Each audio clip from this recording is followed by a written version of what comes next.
And I'm Robert Gibson. And I'm Ricky Horton. And we are the Rocker Room Express, not retired NWA Warrior Tag Team Champion.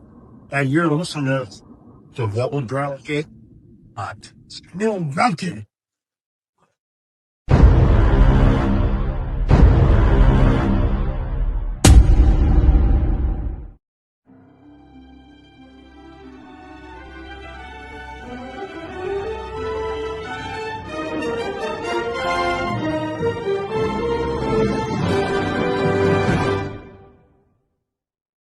The Dove Network welcomes you to the following presentation of Double Dropkick Podcast.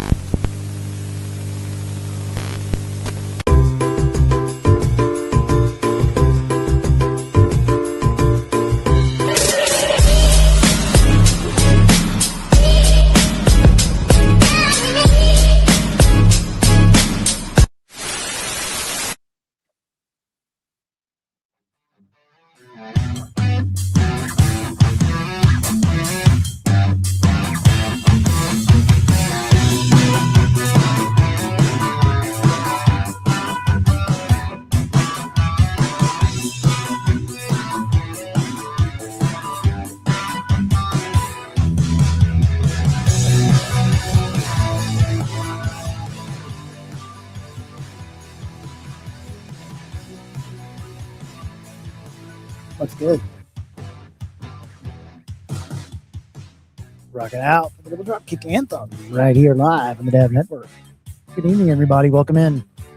Double Dropkick with a little curve and a little wrench in the plans tonight, as we were going to have a guest on tonight. 2 guests. The one's under the weather, Ms. McDaniel. So we wish her the best and to get better quick. They'll be on next week with Colin. We'll do that show, but tonight we got a great show for you too. Tonight is Wrestling on Life Support. A lot of people angry. I think I've not seen a time where people have been more upset with WWE and the prices, the storylines, disinterested in the product as a whole. So we'll see what goes on tonight with that as we discuss it with you guys right here live. The power of your internet. Wherever you're watching from all across the world, we thank you. Joining us all the way New Zealand to Australia. There's Italy, the UK. Early morning hours around midnight there, and all of you across the United States. Welcome in to Double Dropkick Podcast.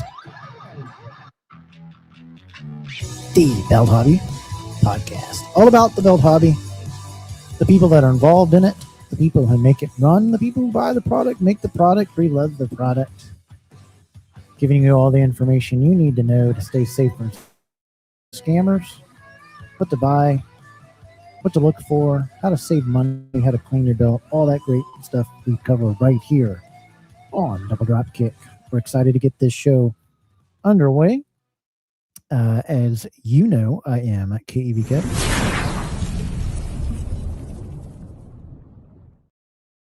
And as always, I am joined by my main man, Mr. Ethan Thompson, the co-host of Double Drop Kick Podcast.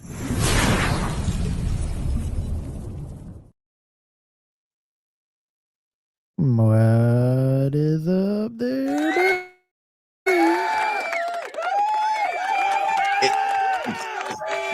It's Saturday. We're here again. It's lovely to be here. It's lovely to be alive. Amen to that one. Amen to that one. Yeah, so we got the timely topics. My speech is a little bit slurred tonight, guys. So I'm trying to fight through this one. I need those DDKs, you guys, to get pumped up. I need you to comment. Hopefully not too many of you are watching the Elimination Chamber, the boring thing, which CM Punk bore me and AJ bore me, especially AJ. Is that She's tonight? on the mic. Yeah. This is how A lot of people aren't watching it. A lot of people I've been talking to before we even decided to do this topic. This was going to be a topic in about a month because I thought another month would be even more hyped up as people got more angry at the storylines that we're getting ready to hit. We're heading into WrestleMania season. We're at WrestleMania season. And you've got and it's nothing for the good storyline. Nothing.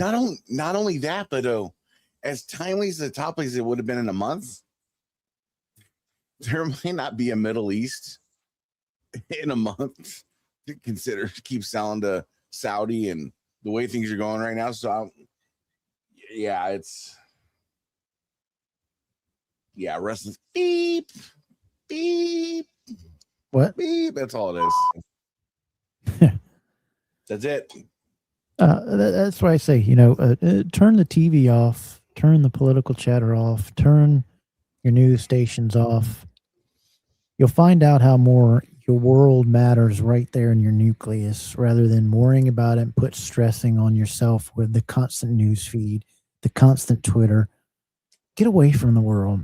Go back to many of you that watch this are Gen Xers, and we got some new generation. Hey, new generation, if you'll turn it off for just a couple of days, just dive into some games, dive into some online games, dive into your games, dive into the Bible, dive into your friends, have a game night, get off of that thing and watch your stress level down and get endorphins from that. You don't realize that you're addicted to it. And every time you open up that Twitter or Facebook, it releases endorphins. So you become addicted to it and it's stressing you out. Don't stress out. Life is way too short. It's way too short. I don't even have live TV anymore. I did away with the Hulu live TV and the YouTube TV and stuff like that. I disconnected from the news. You know what I've been playing a lot of lately? It's really not new my mind. anymore. Yeah. Both sides is just propaganda on TV. What really soothes my mind is I play a lot of chess now. There you go. Love me some chess. Anybody plays online chess? Let me know. I'll spank you. But yeah, so I mean that's but just we had this topic at hand, and I'm just like, I was thinking about it. That's when I hit you up, and I was just like, it's time. I say to a lot of people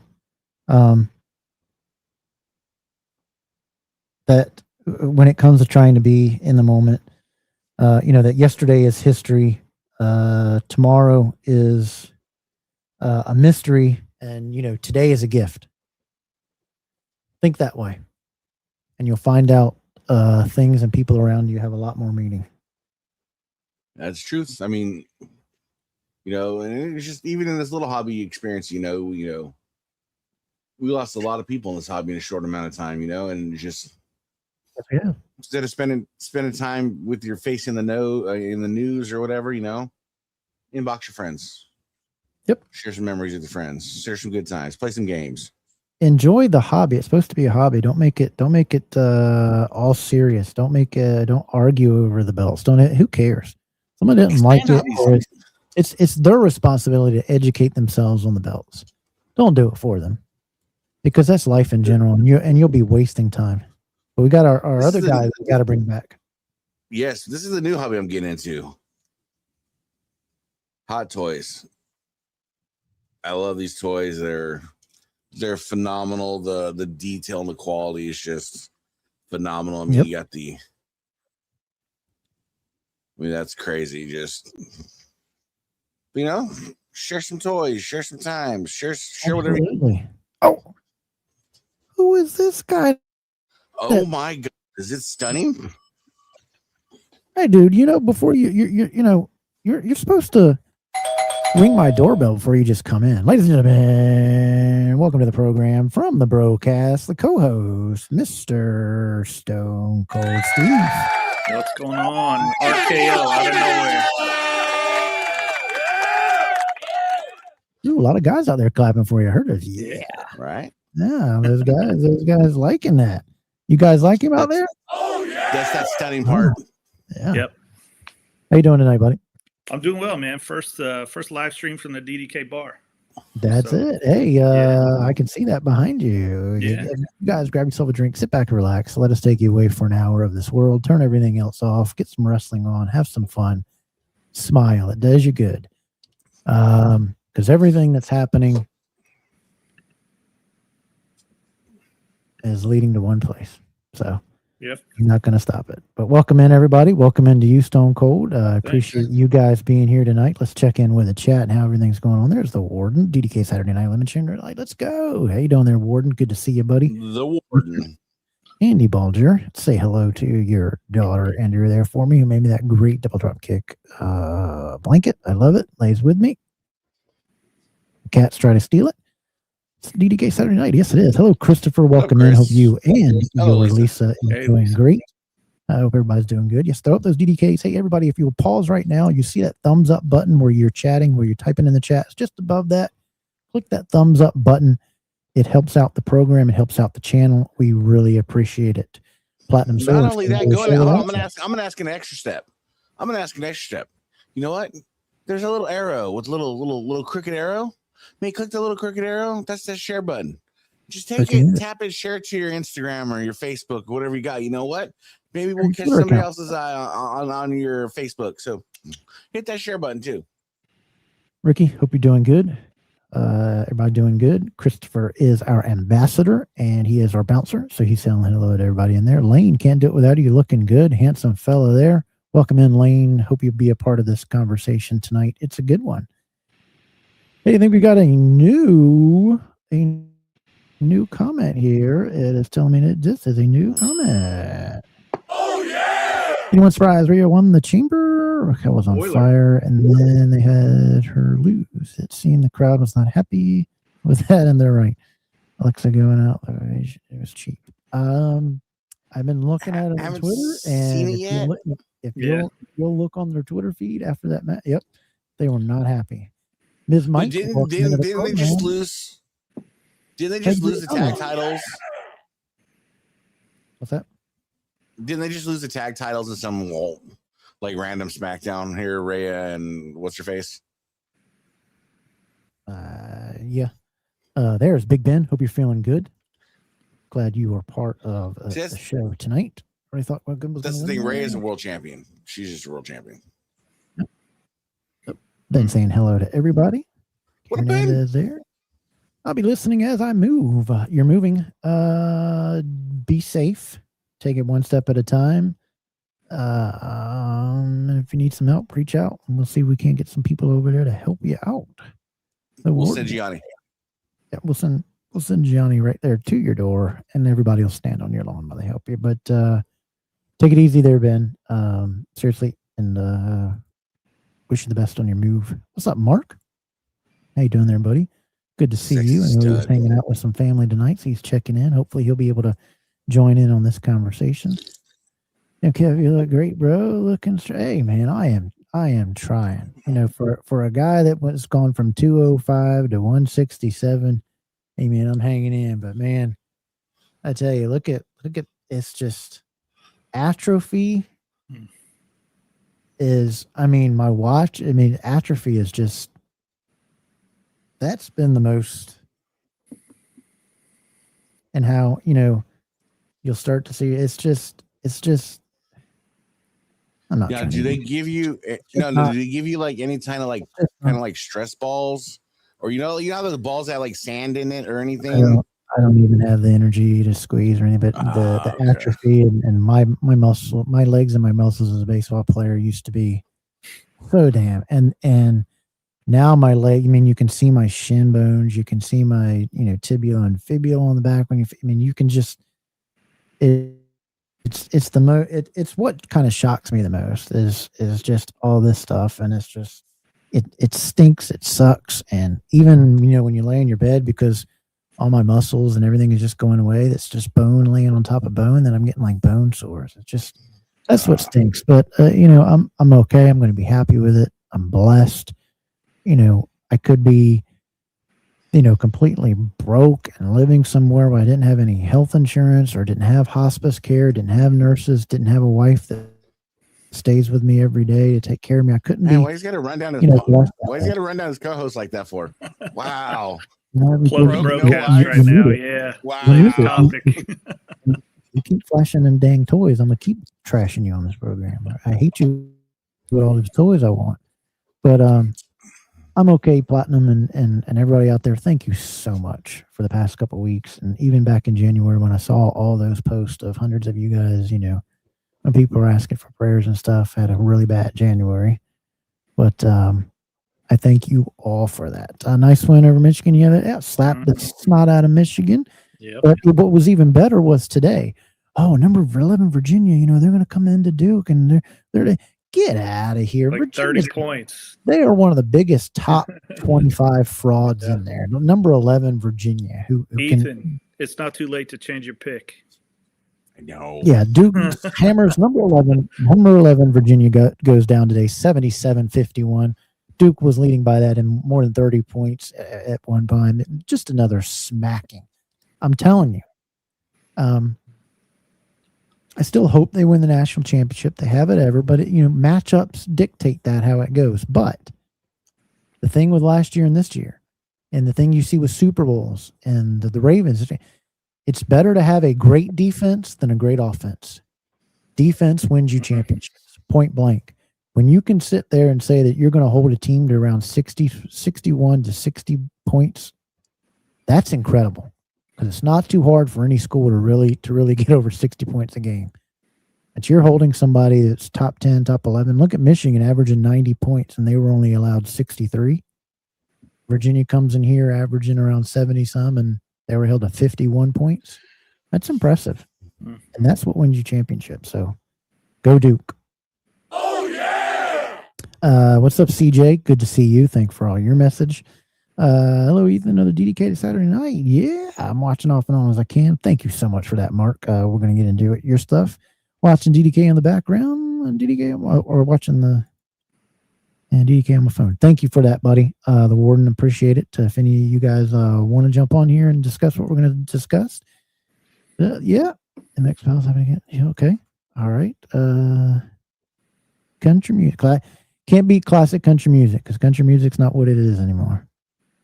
It stopped right about. Did you notice like a lot of things changed after 2001?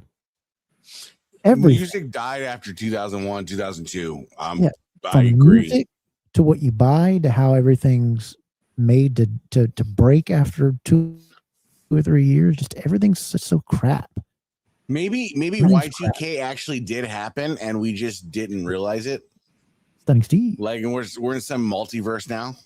Oh Lord, AJ won the women's IC. No, nobody cares. Terrible on the mic. You're terrible, terrible, terrible. But Triple H, I think your days are numbered. She's I really hope Vince comes back and buy it. Comes a man, love it. But hey, love you too, Andy. Wrestling Bonkers, can't do it without you. Check him out on YouTube. Yeah, no Diddy, please. No oil. Fight, Kevin, fight. I appreciate that. Thanks so much, guys. Maybe a little baby oil, a little Diddy. Well, for me, I hope all one sees except Duke gets bounced in the first weekend. I don't care how Duke wins it, 1 point or whatever. I'd like Duke has had 4 really good shots to win that 6th one and keep doing. Hey, Mark, Mr. Cuddles, who sent me a shirt. How you doing? Love you, buddy. Good to see you. Always great to see you. Handsome in your picture, looking good. What do you guys think of tonight's topic out there? Already chime in on it. Is wrestling on life support? What we're asking in this next about 40 minutes of discussion is a lot of people out there are really upset with WWE on 3 big points. One is pricing. Ticket prices have become astronomically out of hand, not just for their PLEs, but for shows in general. And they're upset to pay $400 for a ticket and $900 for a ringside, upwards of $1,000 sometimes just for a Raw and SmackDown, only to see 2 matches and 40 minutes of ring time, people talking at each other. Second, they're mad at the product and not getting more wrestling during the shows and getting that. And third, they're really upset with the storylines. Now, this stuff has been happening with AEW for a long time because it's the same thing except for pricing. And you see how it's hurt their ratings, and they keep scrambling to try to keep broadcasters and people with partnerships and this, that, and the other because AEW is too stubborn and drawn in to fix their problems, which I think AEW's problems are too many wrestlers that look the same, that do the same thing. WWF problems is you got great wrestlers, but you continue to want to use only the old guys to bring them back. Why? Because your new guys aren't popping. Why are they not popping? My opinion, they can't wrestle. You're scripting them way too much, and some of them may not be too good on the mic. You don't have to be great on the mic to be a great wrestler. Put a manager with a guy. Put a guy in that. But this is a topic that Ethan has really been wanting to talk about, and I want to open the floor first for you guys out there. We'll put your opinions up right now. Do you think wrestling is on life support? I don't think it's on life support. I think the product is on life support for the big guys, is talking about to where you are going to see a pullback from TKOs on these 3-hour shows, on some other things, and you're going to see more and more advertising as they're losing revenue from other things because house shows are disappearing for these big guys. It's all about the 2 shows during the week, and that's it. And your house shows were meant to get your product better, introduce guys to see if they get a pop, work on your technique. But I think for me, the things that can solve it is stop with these Hollywood writers, let your guys be naturally who they are, and let them call their matches in the ring and see who's got the skills and you run with them. So let's talk about that. First, we'll dive into WWE. Do you think WWE is starting to have a downfall? But I'm going to turn it over to Ethan. What's your opinion on this topic? And I think it revolves around WWE mainly. But Ethan, what do you think? It involves around WWE because WWE is just the standard. AEW is a whole nother discussion. But my thing with WWE and I'm sorry the reason why Ethan, I'm gonna do it right now. This is the comment of the day. He's exactly right. You can buy a car. You can buy a car for the price it is to go to some of these events. Crazy. Ethan, back up to you. Comment of the day, Mr. Cuddles. But what I mean is why I feel like it's on life support is if you take a hard look and just be honest with yourself, like you go down the list of roster talent, right? There's guys that have potential, but again, you're binded by today's product. And like you said, today's product doesn't have house shows. They don't have the ability to refine their skill. Guys are getting it.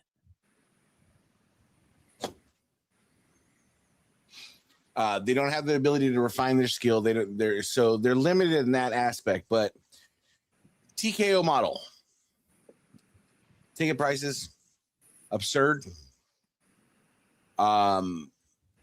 they don't really care about stories. They care about cranking out ticket prices. They care about maximizing their profit. They're gonna bleed WWE dry. It's their model. It's their business model. They're gonna bleed WWE dry. And WWE doesn't have the talent in the stable to maintain. You look at when we were growing up, and it was always up and comer after up and comer after. I mean, you'd go from the Junkyard Dog, Honky Tonk Man, Macho Man Randy Savage, Ricky Steamboat. Then you get into the next era of guys, you know, your Ric Flairs and your Shawn Michaels and Stone Colds and everybody. Then you get into the next thing. You got your AJ Styles and your John Cena's and your Randy Orton's and all these people. But now you just have a couple of old guys hanging on, filling roster spots and trying to keep the life support going. And once you get Miss, how much did you pay? If you don't mind us asking, what was your price to do all that just for those tickets? Go ahead, Ethan. And if you get through all that with ticket prices, no stories, no ability to farm new talent in a proper way, that's part of it, Andy. So you farm new talent the proper way and you milk it. Then what are you going to do? You're going to sell this to the Saudis. Everybody sees it. Youch. And after you were done, Ms., after looking back on it, because it could be if that was what you saved it to go, but a lot of people, there was no memorable moment for that, right, Mike? After you look at it, do you say it was worth it, or no, you wished you to put it towards maybe something else or a different? How do you feel, Mike, after you were done? Like, man, I didn't get the match that they'll talk about for years that I can say I was there, kind of thing.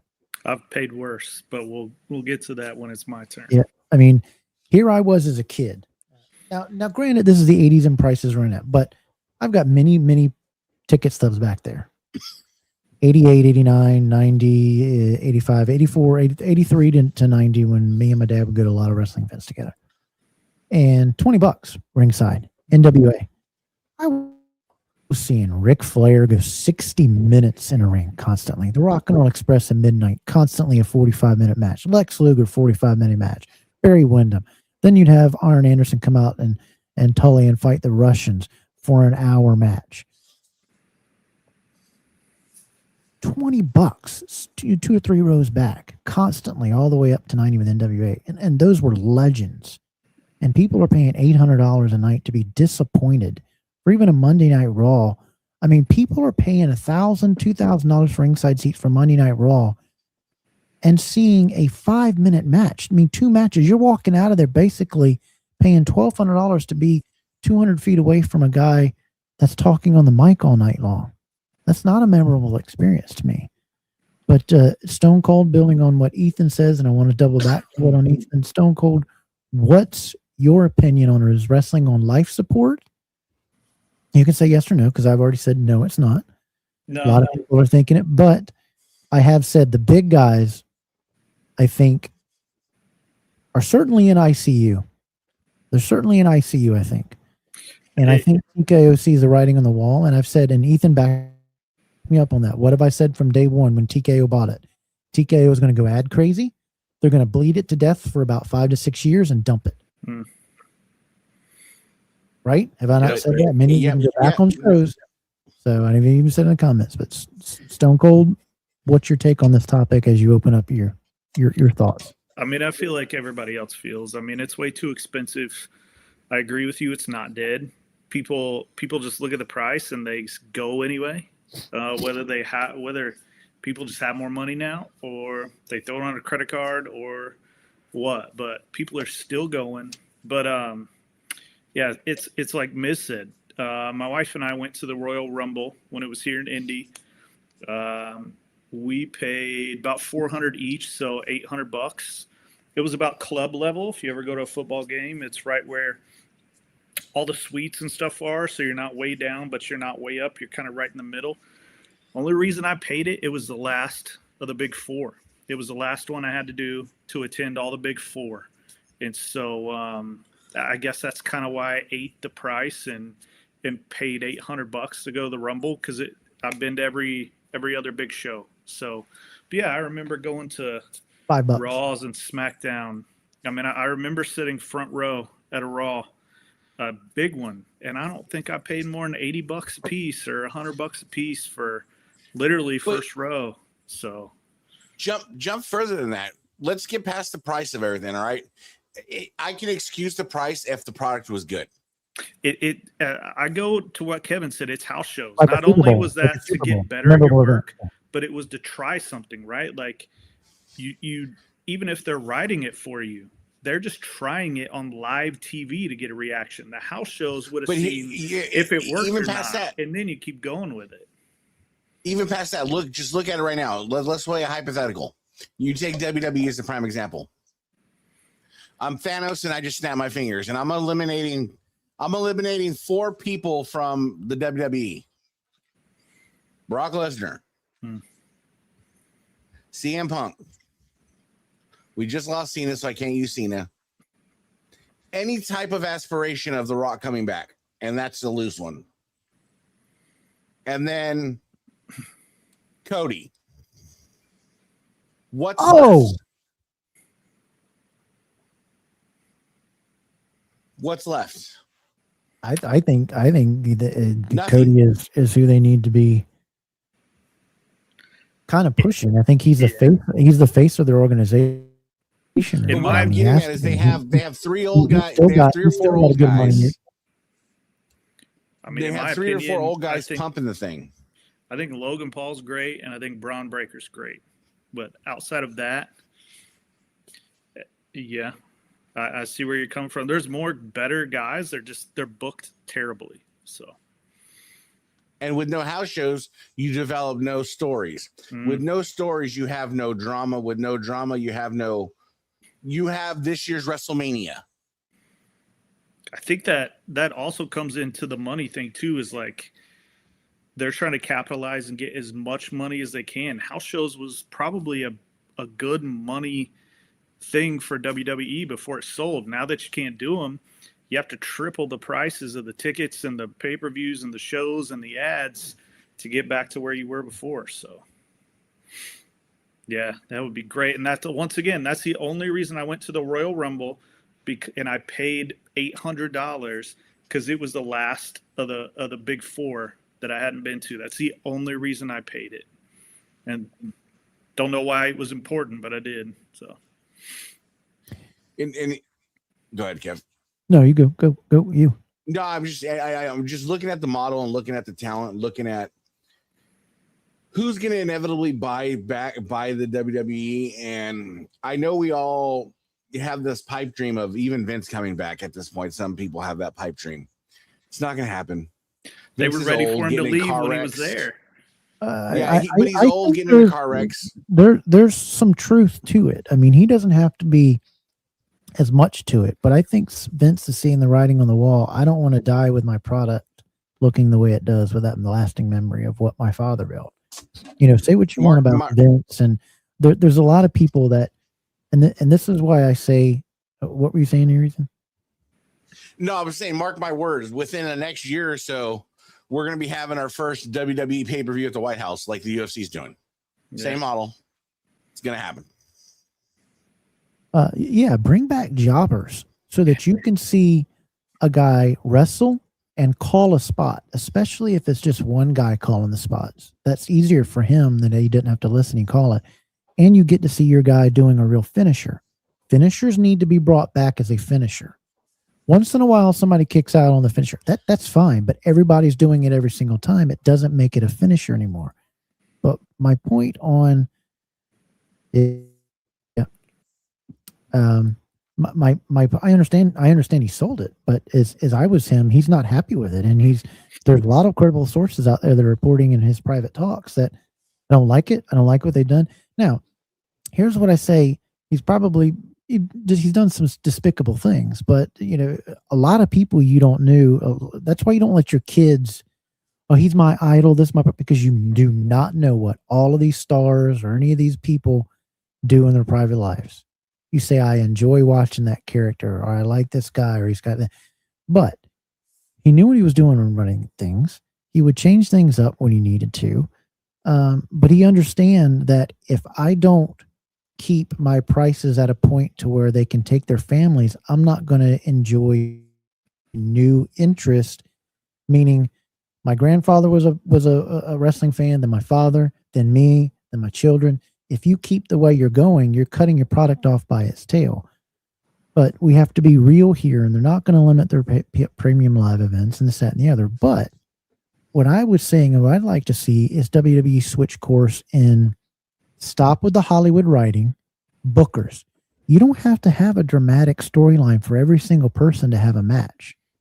And that's where it comes in with house shows. House shows, you can just put on a ticket with nobody feuding to match them up. You remember in the days of wrestling, even on Raw, you'd have two guys matching up just because they were two great mid-card guys to see if they could elevate themselves in what they were doing in the ring. And they didn't have to have a storyline to have a match. This is the number 3 contender match. This is the number 4 contender match. And also, these wrestlers talk about that they're on the road, 350 out of 365 days, whatever it is. You could give more time off for your top talent if this week's episode revolved around the Intercontinental title and you didn't have the world. It doesn't have to revolve around one title every show, every single thing. Revolve around your tag team storylines, and you could give guys off 2 weeks, 3 weeks here and there, because you're developing more storylines throughout the product. You see what I'm saying? Like, make your Intercontinental great again as just as prestigious. Make your tag team titles, get your tag team division in line, that type of thing. Ethan, your thought? I mean, Stone Cold will go perverse. Your thoughts? Yeah, I mean, once again, not having house shows has, I think, just kind of ruined the product. There's no time to practice anything.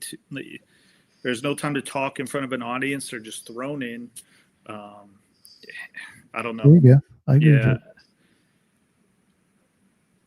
you. Yeah. Ethan, what do you think? I think it comes down to like A, B, C, D, right? So one's going to affect the other, it's going to affect the other, it's going to affect the other.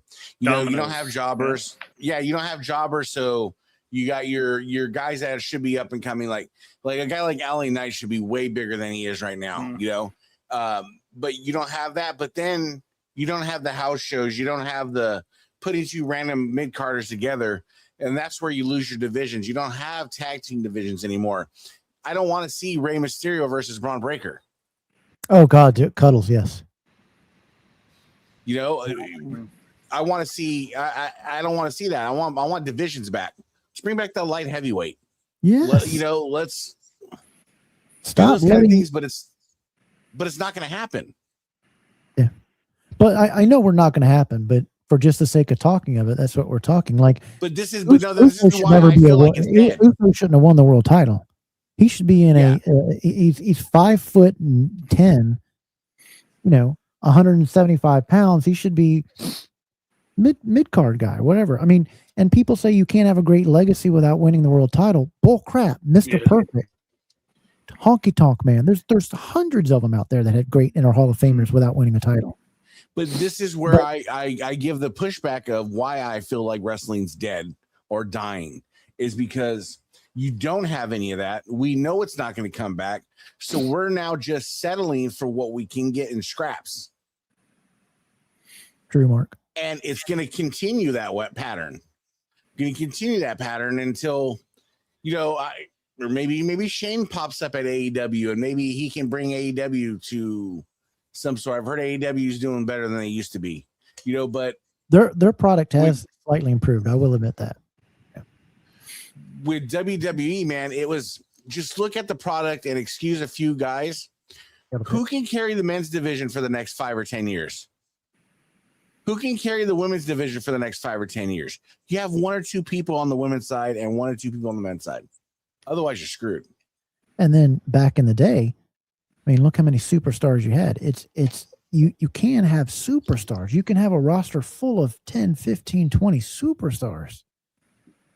But you have to put them in the right thing, saying he doesn't always have to win the world title. That's where titles come into effect. You don't have to have 50 titles, but you put importance on the Intercontinental and the Prestige. You put importance on a Cruiserweight title. You put importance on tag team titles.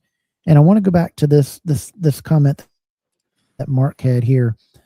Yes, they do, and they work on their product. And what happens is I'd like to see WWE have a new Saturday morning show to where they're recording their house shows and good matches that turned out really good, whether it be on a jobber or 2 good matchups just out of the blue. They show it on a Saturday morning show to promote their product. See, house shows, they're not understanding, will produce money too, because people will go to buy them. You don't have to charge as much, and you do it. But also, they're not coming into the areas where wrestling is very popular. They want to always stay in these big cities that they're not selling out anymore. I mean, there's been several Raws and SmackDowns that have not had sellouts. There was a SmackDown not too long ago that had one side of the arena just about empty.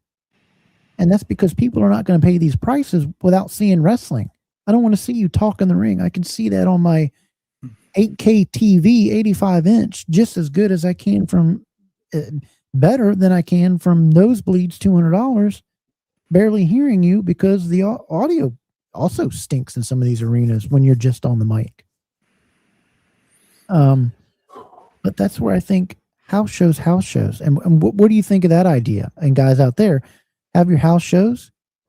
If it's a great match, you show it on a Saturday morning program, and you're building up a future superstar. You're showing matches that people want to watch and see. They don't want to hear talking all the time. They don't want to be advertised. They don't want 5 minutes of show and 10 minutes of advertising. I understand why you're doing it, but you wouldn't have to if you did more house shows to produce better revenue. In a low rent way, I feel like we're going back to kind of like the territory days. Because what happens is AEW has its little territory now. Exactly, Lane. Good point. WWE has its little territory now. Even the JCW has its little territory now. They're little territory, they're packets. And that's one guy I think is a superstar. I love LA Knight. And they keep mulling him over. Yeah. They keep mulling him over. He's great on the mic. He is a veteran that knows how to call his own things. Let these guys call. Because if you take the pressure off of these wrestlers because we're seeing a lot more mistakes in wrestling than we used to, right? Bad spots, timing of them waiting 3-4 seconds for something to happen to them. Bad spots, right? These wrestlers have become so scared to miss their spots, trying to remember a whole match that you scripted, having to work to script your match, and then only have a 5-minute match, but you worked 6 hours on practicing the match or something, instead of letting them, calling them, and letting them have a good 45-minute match where it's not about wrestling. It's playing with the crowd, playing to what works, seeing how what's going, the build up on a guy. A baby face getting beat up is great. And then seeing the baby face turn and win. And you build up the crowd and you're giving them what they want. And that's what I think is missing is these writers are scripting. And we saw that guy who apologized because they went over or they missed up or that or this. That's because you're scripting every move, and it's just terrible. And how much money would you save without, I think there's 22 writers with WWE, and I guarantee you all of them are at least making 6 figures, even more. Had never had a match in their life. No, they never even watched. Some of these guys are from soap operas. There's 2 characters right now. If I was a WWE writer, I would get them in some sort of thing, and I think they could salvage a lot of wrestling. Is you give me LA Knight and Dom Mysterio. Amen, Platinum. You put them on the mic. You put them in the ring. Dom is great. He should be absolutely their number 1, number 2 superstar. Logan's better than. I'm sorry, but Logan's better than CM Punk and these guys these days. Logan's great. I'm sorry. He's good, but I'd like to see more wrestling instead of all high flying spots. Yeah, that was my thing. and if it you tied back don't to have- Platinum's comment is wrestling's about suspending your belief. And Yeah. if I'm in a fight, the last thing I'm going to do is go find a turnbuckle and go climb it and jump off of it. There's no wrestling anymore. It's all acrobats. You're not going to climb the ring, put a trash can over your entire body, and then jump off every pay-per-view? Not me. It's if that's what you're getting to, that's what you have to do every single time. It's just dumb. Yep. And you're breeding a new generation to think that that's got to happen every match, and this is it. When in reality, a guy's sitting there looking. That's the stupidity. You can have belief in this, that, and the other, but you don't have to stupefy it to where a guy's looking up at a guy getting ready to jump on him for almost 8 seconds when all you'd have to do is go. Just move. Just move. Can I ask an offensive question? Ask away. I have a slightly offensive question. Yeah, you're right, John. I don't think it is. Hold on, we got to.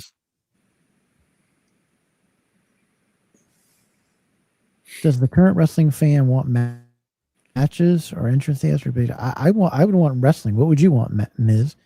I mean, I don't like 10 minutes getting to the ring. Unless it's your unless you're WrestleMania. Yeah, he was burnt out by the time he got to the ring. But my offensive question is let's look at it from another perspective too. And I don't want to. I'm not trying to offend anybody because they have no time to recuperate too, and simple things are injuring them. Is part of the problem with wrestling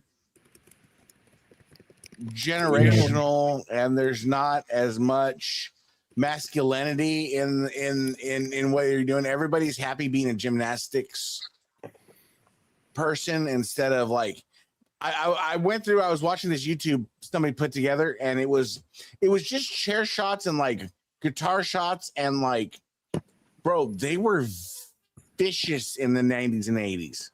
I mean, those shots, even to the women, were just vicious. And like, you look at Nia Jax's chair shots now, and just it's so bad. Great point here from Jesse. This is where I wanted to steer it into. I've noticed more and more and more. If you watch the indie scene and you start to look up, do some research and whatever, because like I said, we were going to have this, and we're going to revisit this because we're going to have a show on this about the indie circuit and why it's blowing up. But we're going to have I'm forgetting his name. Pondwater. He's going to come on our show and talk about indie. The indie scene is getting hotter and hotter. TNA is on fire too, and people aren't paying attention to that much. But the indie scene is becoming very popular, and people are okay with saying, you know what, WWE, if you're going to do this, I got plenty with YouTube being YouTube pages. Like, what happened here? What's Stone Cold? Did you enter again? Check the chat.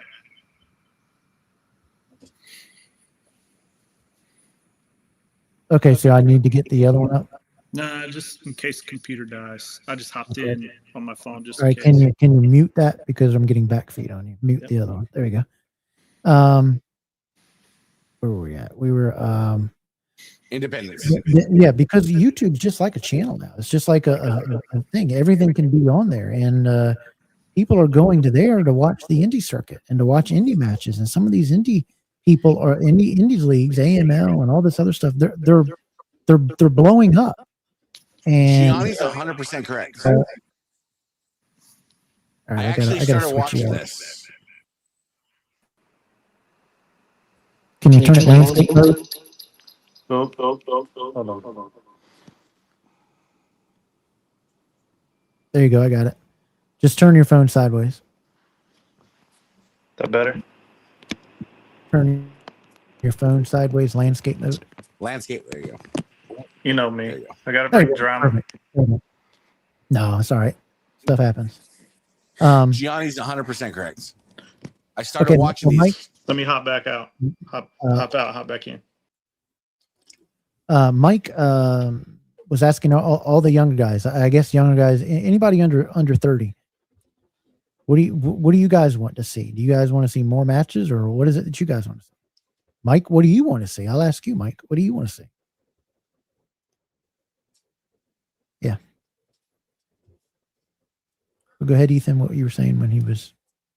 I started watching Juggalo Championship Wrestling, and people can laugh at what they're doing, but if you look at ICP and what they've been doing, they've been backyard wrestling since like '87, and what they're doing right now, they're hot. They got Vince Russo involved.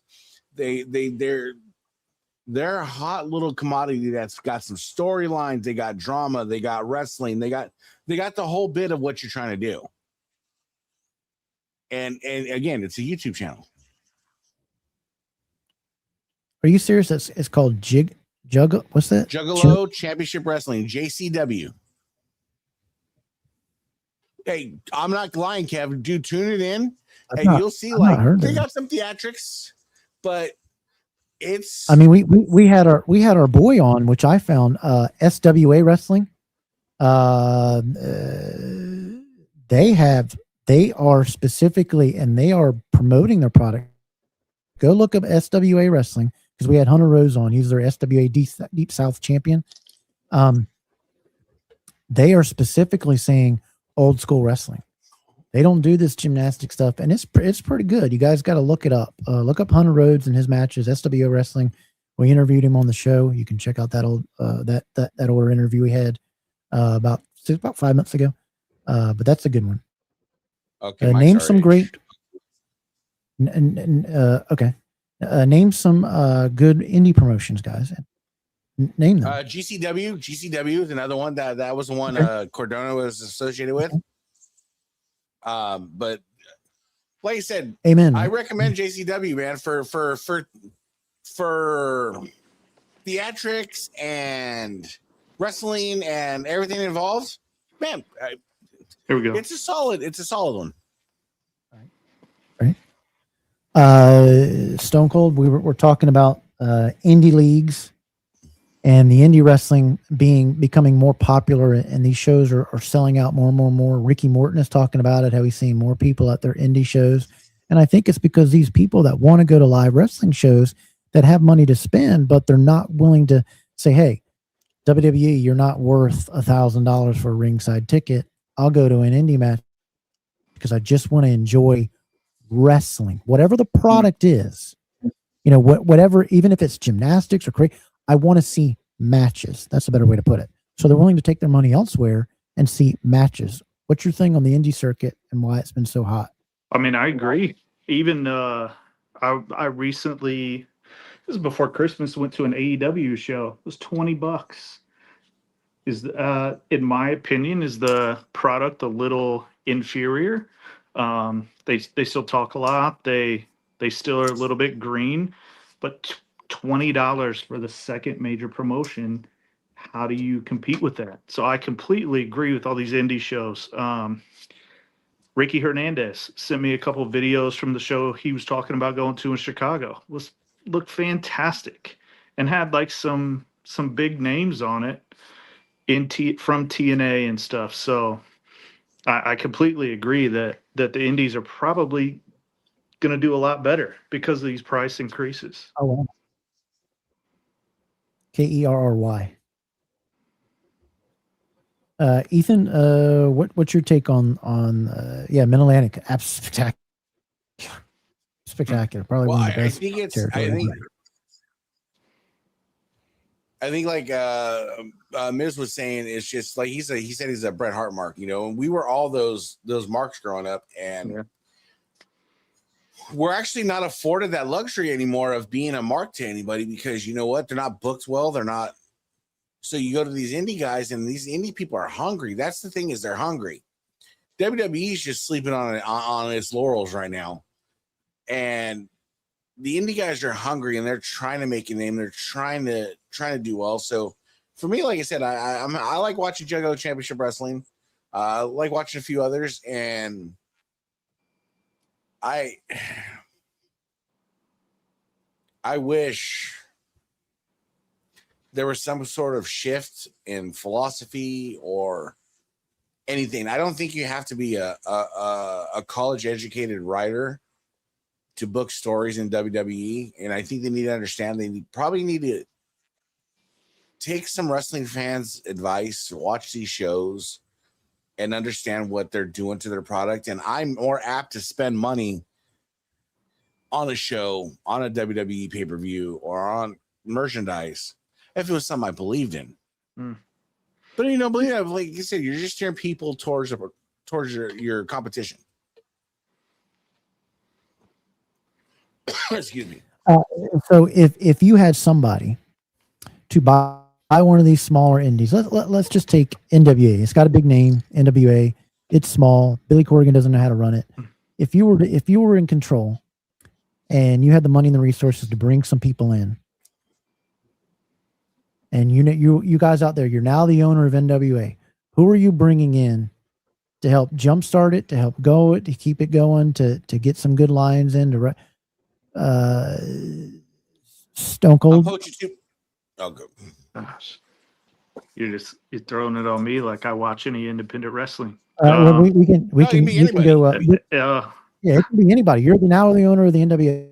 I'll go so you have a second to think. I got mine right off the top. I'm not talking about wrestlers. Not talking about wrestlers. You know, guys that either are commentators, behind the scenes, bookers, managers, that type of guy. Like here, I'll say that. Like I'd go get Shane, Jim Cornette, either Russo or what's the other guy who did WCW? What was his name? He's got a couple podcasts. Bischoff. I tried to get Conrad Thompson involved with promotions, and then I'd go get those old school wrestlers to help me with storylines. I'd hire Arn Anderson. I'd hire Ricky Morton. I'd hired Tully Blanchard. I'd bring those guys in to build a foundation of actually wrestling and storylines, and that's what I do. Ethan? I'm poaching a few people, and I'm locking them in the room, and I'm not letting them out until they hash out their shit. If they, excuse my language, if they have it. If not, then that's fine. So if I'm NWA and I'm the owner of NWA, I'm putting in Jim Cornette. He's going in there. Yeah. Yep. I'm bringing in Paul Heyman. He's going in there. I'm bringing in Vince Russo, and I'm bringing in Eric Bischoff. And I'm telling you guys right now, sitting there telling them right now, sky's the limit on what we want to build. And we're going to build it, and we're going to crush the competition in the process.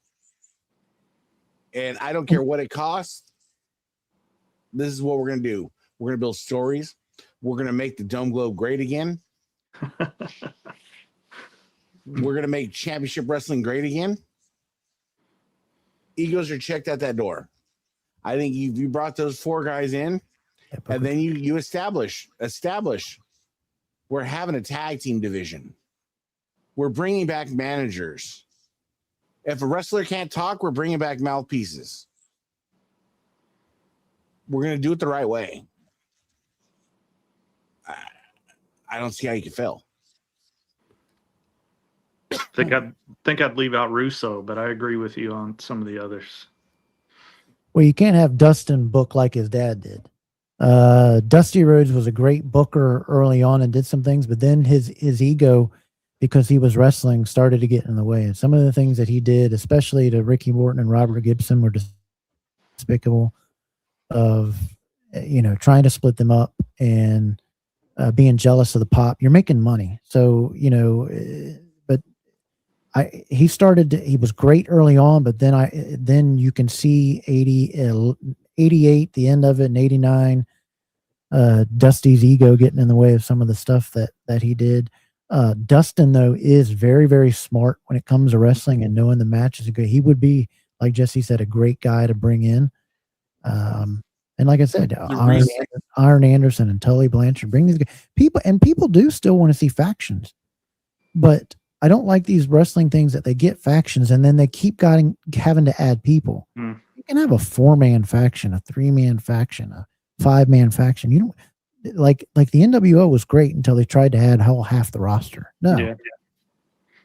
See, and for the people that are saying not Russo, the reason why I'm saying I'm not the hugest Russo fan, is you have to understand in a room like that, you have to have sandpaper. Yeah. And he's the sandpaper. You got to have the opposition that all the other opinions. And Lane, That's Blaine, just even it. though they butt heads, that's good. That's good. You say, okay, Jim, you're in charge of the Intercontinental storylines. Eric, you're in charge of the World Championship storylines. And competition breeds success. And WWE is not scared of anybody right now. That's why we're getting, a product. They're not scared of anybody. But I do think the only one that I like out there that's a mainstream, I mean, NXT was supposed to be your developmental thing, but they've tried to turn it into an actual thing. They screwed that up. But TNA, I like what TNA is doing. I love their belts. I love their matches, but they get poached so quickly by, these big twos.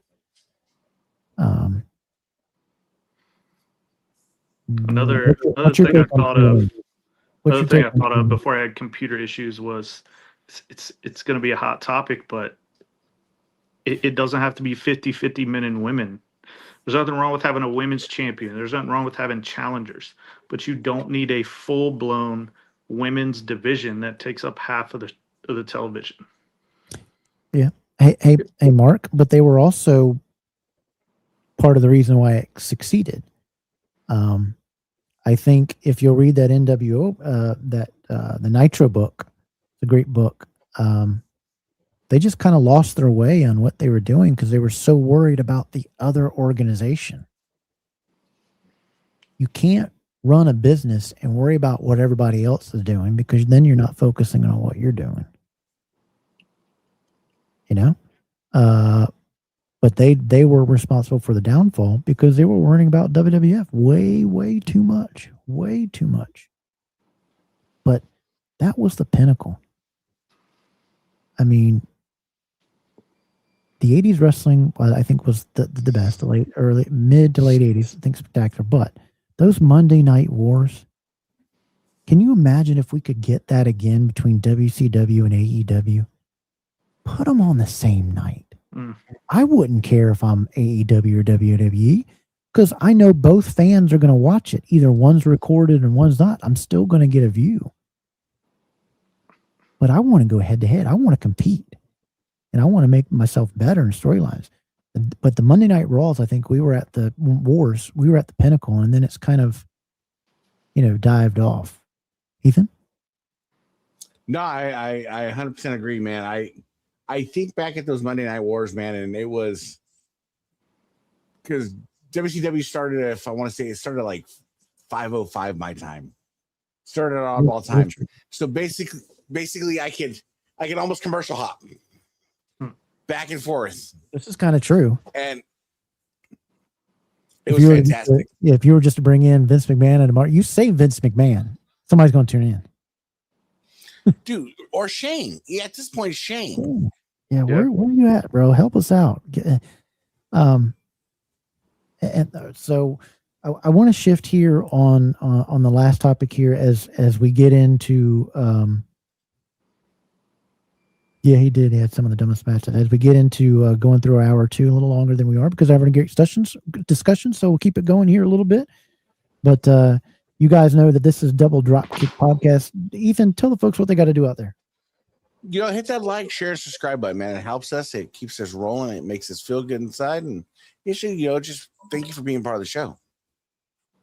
That's right. We thank each and every one of you that come out there to watch the show and to be a part of the show. You guys that always kick in.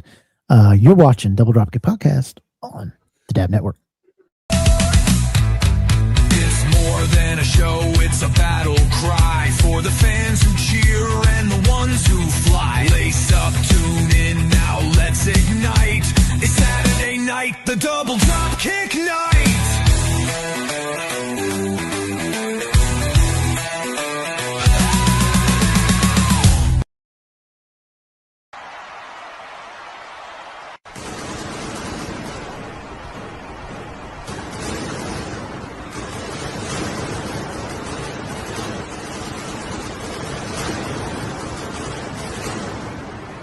Our podcast. That's right. We are here live with you right here on the Dab Network. Rolling into another hour. We're going to hit on to it because we still got some other great things to do. We're right here on the Dab Network. Ethan, tell them what they got to do and where they can find us. Hey, jump on Instagram, man. Hit us up at Double Dropkick Podcast. Hit those little like, share buttons. If you're an X guy, go to X. Go to DDK Podcast. Share some pictures. Get in the belt bar. Do what you got to do. Finally, to be part of the official gang, you got to go to Double Dropkick Podcast on Facebook, where you can submit your pictures to be Picture of the Week, do the whole belt bar, and everything that's just fun involved in it. Check it out. Absolutely. And we have a family right here on the DAV Network. And one of the shows that you can catch, this part of the DAV Network, every Thursday night, 8 p.m. Eastern, is Spanning the Globe Podcast with Mark, Andy, Richard, and Ben. They do a fabulous job. They're trying to get 500 subscribers. Make sure you go over there to the Wide World of Belts YouTube page. Check them out on the YouTube page and on Facebook. Check them out. They do a great job. They're spectacular. Next week's topic is Boxers Are Brief. So you want to stay tuned for that. They do a wonderful job. Check them out every Thursday night, 8 p.m. Eastern, right on YouTube. Great guys. They're trying to get to 500 subscribers. Please, if you're a subscriber of the show, go over there and subscribe. They're going to give a winged eagle once they get to there. Check out Mark's Championship Leather. He's got openings, quick turnaround, spectacular leather, one of the best at lacings. Don't take my word for it. Just ask around the hobby. Check out Mark Championship Leather by Mark Maggard right on Facebook. And don't forget to check out C4 Authentic Belts. They're the only ones that are partnered with Crumrine.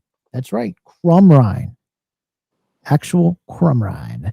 To produce the C4 Ortiz Crumrine Big Gold with the actual cast wrestlers and gaucho stoneholders from the original on your belt, made by an actual silversmith, the way the original was made. You can't get any better than that. Check out c4authenticbelts.com for all your questions, pricing, and needs, and check out their Facebook page. And check out Colin, who is the owner. Message him anytime. He's in Australia, so there might be a time difference in getting an answer back, but he will reply back to you. C4 Authentic Belts, taking you back to like it's 1986. Don't forget to check out the Broadcast. Oh, yeah! Every other Tuesday night at 9 p.m. Eastern, those guys get into everything man-related. If you're a bro, check out the Broadcast for the inner bro inside of you. Every Tuesday night, 9 p.m. Eastern, right here on the DAV Network. Check them out at the Bro Podcast Show on YouTube. Great topics. Helps you out with life. Helps you out with geeked out toys. Everything. They do a great job. Check out our man and our behind the scenes guy, and joins us on special episodes of the Double Dropkick Podcast. He is a part of the DDK group. Stephen Hammer at Stephen Hammer on YouTube for great wrestling content and wrestling belt reviews. And check out Talking Wrestling. Their guys, Pinewater Dave and Amy. Amy is under the weather. So message her, give her, she is the Iron Anderson Facebook, Iron Anderson queen of their fan club. She loves Iron Anderson. Give her a message, tell her you're thinking of her and get well soon. She's under the weather. But check out their awesome podcast, Talking Wrestling.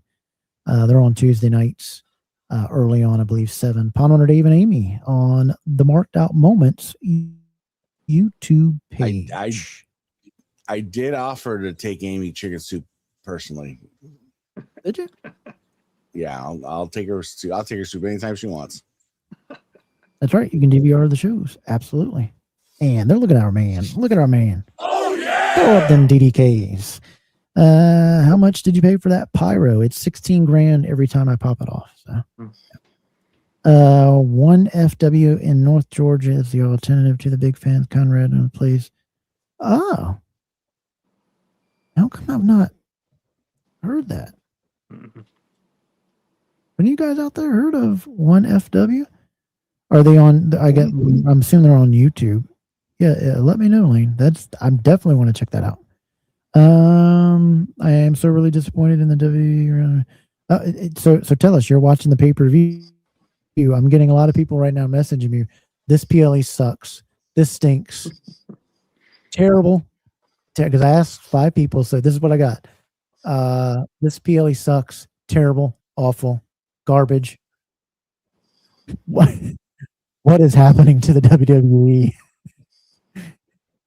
Triple H has to go. Is People aren't 1FW, is that where Zilla Fatu is? I've never watched it, but I feel like that sounds familiar.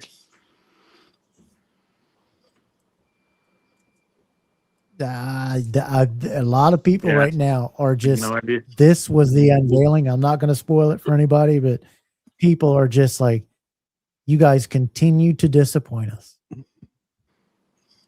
6,000 likes. You guys continue to disappoint us. They're getting hammered. They're getting hammered. You know, too much of being out there too is also not a great thing.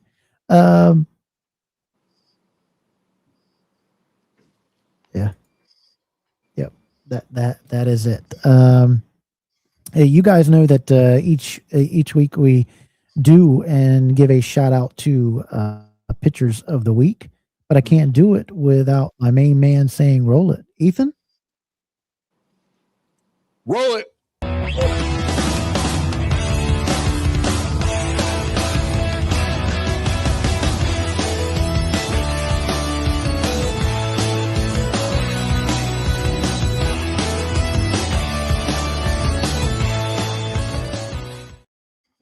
And our picture of the week comes to us out of the Wide World Belts Facebook page. That's where I get them.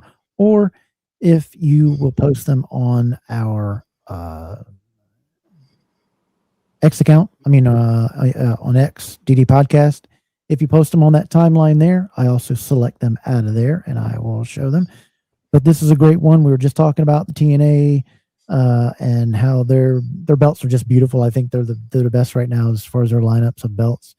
But this week's picture comes to us from Joe with that beautiful International TNA Championship belt. It is belt picture of the week.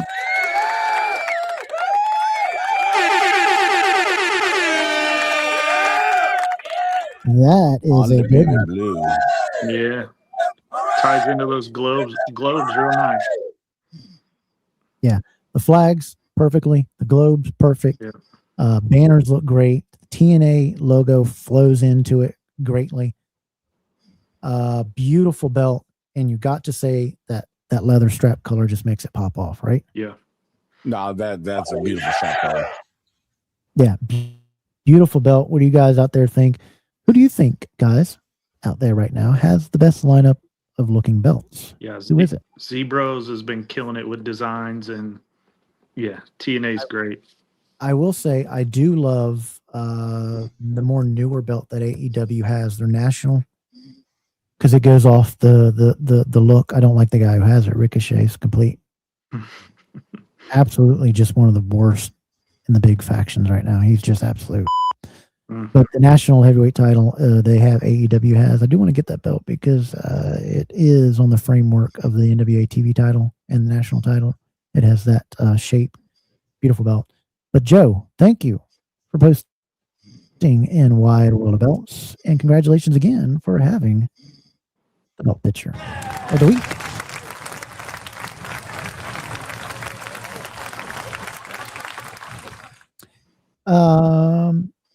You know, there's a great group that I want you guys to know to post your figures in, any kind of figure, whether it's Superman, Batman, and Ethan, you need to go do it too. You need to show those great figures off out there that you got. Stone Cold challenge to you two. Challenge to all of you guys out there. After the show, see how many people out there do it, and I'll pick a winner to give something away on. But go over to Championship Figure Brothers. Any type of figure, whether it's superhero, wrestling, that's the place to put it. That's the place on Facebook to join. Great, drama-free, doesn't have the stuff, doesn't have the hate, nothing gets picked on. It's a great thing, and that's where I pick my championship. That's where I pick our figure pictures of the week from. But go over there and join it. But we have to. You guys want to see it, right? I know everybody. Absolutely. What? We got two of them because there was two really good ones. So it's a double figure picture of the week. Let's check them out.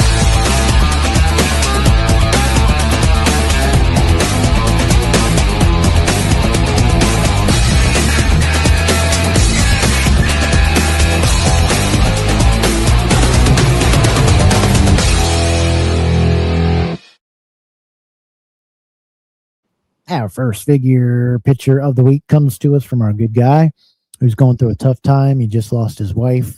You're still in our thoughts and prayers. I can't imagine what you're going through. And he's even here joining us tonight. We love you, buddy. Send him a message, Mr. Jesse Santana. He paints, makes some of his own figures, mashes them all up. He made a beautiful one. Bob Caudle, absolutely brilliant. He was the voice of Mid-Atlantic Championship Wrestling. And so long, folks. See you next time. He was a great, great guy. And look what Santana made there. Absolutely. Congratulations, Jesse Santana, for one of the figure pictures of the week. What do you guys think of that? Man, what a picture. Nicely done. Yeah. But he even got the Background looks detail. phenomenal. Yeah. Yeah, he even got the details. Bob Caudle always used to use this like 2-foot long microphone. Yeah. And he even got that detail down there. But Bob Caudle was great to me. Great guy to meet. Great guy to watch. Didn't need to yell. Didn't need to scream like all these new people, just straight to the point. Yeah. What a picture, too. Phenomenal interviewer. Brought out the best of the guys when he interviewed them. A staple, and he passed away not too long ago. So he's missed. But Jesse did a great picture there, and he does a lot of them, and he's got them posted up. You can check. You go over to Championship Figure Brothers, type in Jesse's name, and you'll see all the pictures that he's posted in there. Absolutely great picture. Congratulations to you, buddy. And this one I thought was absolutely a beautiful picture, especially the backdrop in here. This one comes to us from Josh Cook. Look at that picture there, and look at the background. Absolutely spectacular.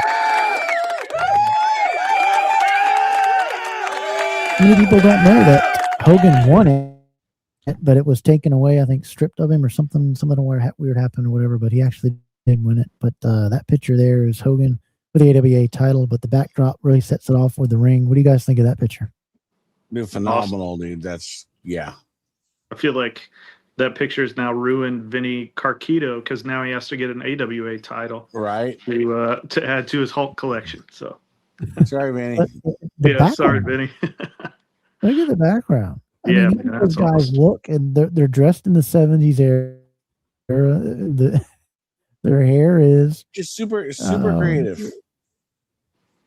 absolutely great. What you did there. I mean, just a great editing job there. Picture there.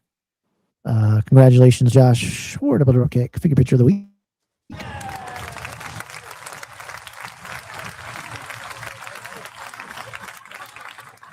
Absolutely great. Absolutely great. As we were, talking tonight is wrestling on life support. And this is the last little bit we're going to get on this to move on to one of our last topics. Ethan, where do you see happening? What's your prediction with what's going to happen with WWE in the next 5 years? What would say if they keep going on the stretch that you're going? What do you see happening? And same to you guys out there is a question. What do you see if they're continuing to stay with this, continue to stay with these writers, continue to let Triple H, it falls at your feet. You're the head of creative. So you're stamping whatever goes on out there. If they continue this course, what do you see TKO doing as they're seeing this and people get more and more dissatisfied? Give us a prediction for the future in the next 5 years with WWE. Well, rumor has it TK is already dissatisfied with the revenue. That's why they're just bleeding dry. And what's going to happen is, I don't even think it's going to take 5 years. I say in the next 3 years. I think TKO is going to just milk it for all it's worth over the next 2 years, and you'll see a WWE's up for sale, and the Saudis are going to buy it. I'm telling you right now, they're going to buy it, and it hurts me because it's like almost the idea of buying professional baseball and now outsourcing it to another country. I mean, WrestleMania and SummerSlam and Survivor, those were American like staples of wrestling, and like, yeah, keep them here. I don't mind other pay-per-views going elsewhere because I think those guys in UK and Scotland. That's where the untapped market for some of the best shows here recently have come from. Those guys up in the UK and overseas and over that pond. But keep the main staple, the main four. Yeah, those big fours. Yeah, that's where they belong. They've already sold their soul, and it's just like gone are the days of Yokozuna having a slammy match on a cargo ship, and Lex Luger comes in off on a helicopter and slams Yoko. Those days are gone, and TNA. Yep. It's just gonna be flat, boring. We're gonna be here in 3 years complaining about the same thing because we're still hoping for the Rock to come back, finish the storyline, or the gobbledygooker, maybe the gobbledygooker is finally going to finish the storyline, but it's just going to be dark. Stone Cold, what do you see? I'm going to take a different approach.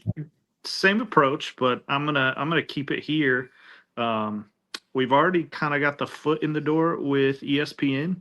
I think instead of taking all of the Saudi money and selling to the Saudis, I think they sell to Disney. I think that's the ultimate goal, is to sell to Disney. They already have the ESPN deal. Disney keeps it in America, but still opens the door to make $500 million or whatever to do the pay-per-views or the shows in Saudi Arabia. But I think they eventually sell to one of the biggest companies in the world, which is Disney. And Disney has the streaming platforms. I know they're on Netflix, but I mean, who's to say Disney doesn't also buy Netflix or something like that? But I'm taking your approach that 3 to 5 years, milk it for all they can, and then when the sale comes, they keep it in the family and they sell to Disney. My take on that is I don't think Disney would have to have the partners. Disney's stretched thin right now. Disney has some negative corporate returns because they lost so much money on Star Wars. They're in nearly a $2.5 billion hole just on anime alone. And then they've lost so much money on the Star Wars thing. I think Disney would have to partner up with somebody maybe to be able to get the funds together to do that. And I don't see, the lenders saying, "Hey, Disney, you've not had a great track record right now going on with things." I also don't like, this is a side topic, I don't like everything going to ESPN. It's getting on my nerves. Yeah. I didn't like when I don't have the ESPN NBA Plus. The NBA on TNT, when they took it away from ESPN, I didn't like that. I love TNT's presentation of sports, the way and TBS, their hockey and the way they did basketball, absolutely phenomenal. Yeah, I loved it. Go watch hockey. They don't get into stupid politics mess. They don't get into dumb stuff. They don't bend to Calta. It's straight sports. Here it is. Great commentator. And I don't need to hear your commentators' opinions on stupid stuff while the game's going on. They still do college right. They still do college basketball right. So I would agree. Yeah. And I was sad that the NBA lost out of that because ESPN took over that. I even enjoy now UFC now that they're on Paramount. It's so one click. I don't have to have ESPN Plus and then have to buy a separate PLE or anything like that. It's just right there, and I'm just done. Yeah, Disney. That's why Kathleen Kennedy's now out. Bob Iger's out. It'd be interesting to see what the new CEO does and the new head of Star Wars does. I guess we're geeking out here just a minute. Star Wars needs a reset, and Daisy Ridley, whoever that chick is, she needs to go somewhere. Bye. You stink. You're not a Skywalker. If Red Lobster can do it, then Disney can do it. Yeah, just redo the last 3 that you did. I mean, franchises have done that before.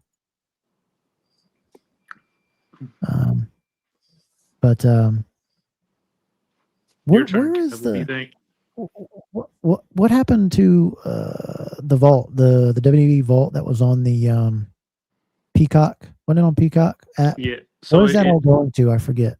All WWE is now on Netflix, but WCW ECW, all the territory stuff is all in limbo. It's kind of going to YouTube now So it's sporadically. not on. It's still that Peacock deal is now finally over. Did that end in Yeah. December? I canceled Peacock once they lost wrestling. So yeah, it's all gone. I remember I watched all the old NWA and WCW and all that stuff on that Peacock app, and now I have to go to. I couldn't remember where it was going, and that's what's sad, and that's what TK. Hey, idiots! You can make a dime on that. You already had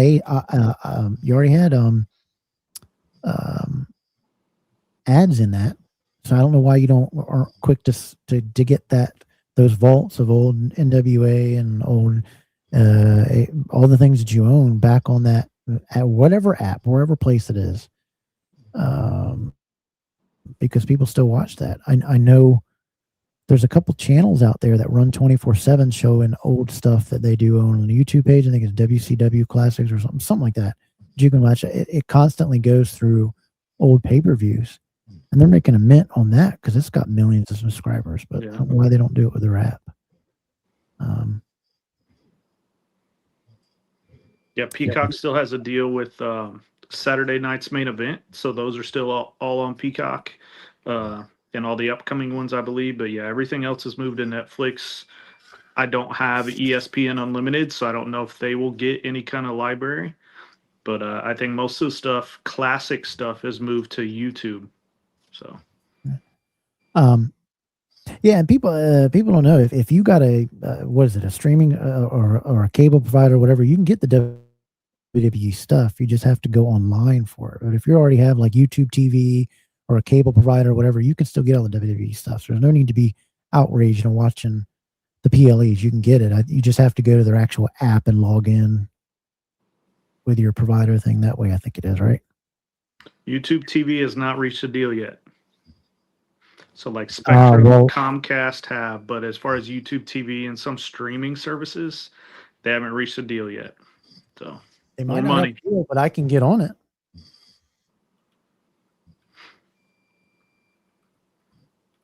I don't watch a lot of product nowadays, so once again, I haven't tried in a while. So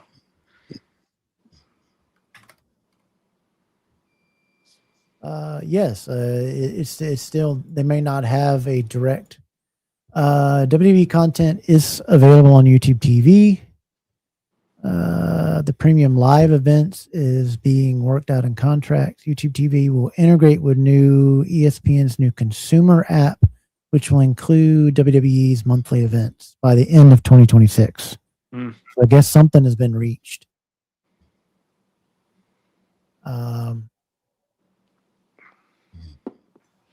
It's just so stupid. It's confused all these consumers out there about where they need to go, and that's what people are disappointed in the NFL. We don't want to have 15 different places to watch it. Amazon on Thursday, Fox on Sunday. Yeah, the NFL is big enough to say, let's go get our own platform or whatever, and people. I'd rather, like the what was it, the ticket? What'd you call that? The NFL thing? Sunday ticket. Sunday ticket. Yeah, where you had all the games that way, and just go back to using ABC, CBS, and NBC. All this other mess is just dumb. I mean, you can transition that into college basketball. I mean, there's 5 channels streaming college basketball here next month. So, yeah, well, the NCAA tournament, is all on the True TV and ABC and NBC. It's all on it's well, the tournament. I'm just talking about the tournament. Yeah, the tournament's on TBS, TNT, True TV, and CBS. But is that what we're at? I think that's part of the big problem. What do you guys think here? That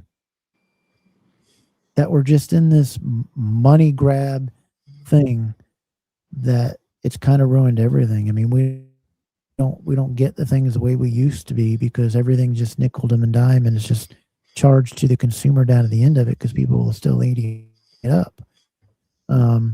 It's just changed everything. Ethan? I think you're right. I think you're right, and it's just frustrating to have to, like you said, Saturday night's main event. You said was on Peacock. PLEs are on ESPN, and it's like now you're tempted to have to go over to YouTube. As a consumer, but besides ticket prices, now you're bleeding us dry with subscriptions. You gotta have a subscription to this, to have that, to have that, to have that, to have that. Good, I'm done. I started canceling a lot of subscriptions. It's not worth it to me anymore. Yeah, I told everybody. Get my phone on TikTok. Everybody wants now cable to come back. I was like, yeah, when everything's switched out, everybody wants to run their own little thing.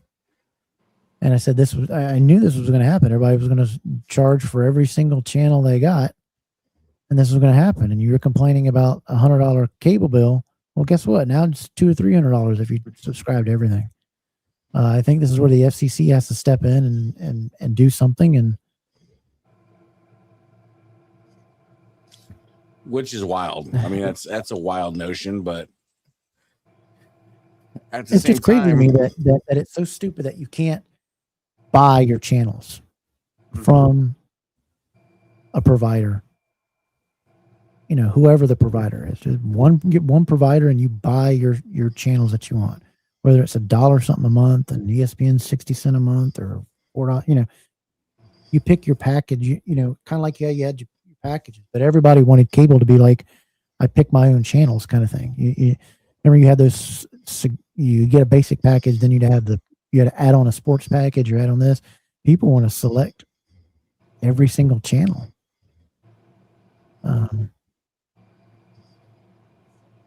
We've steered and gone off the cliff with how we get our content, and it's everywhere, and it's constantly in your face. But geez, I remember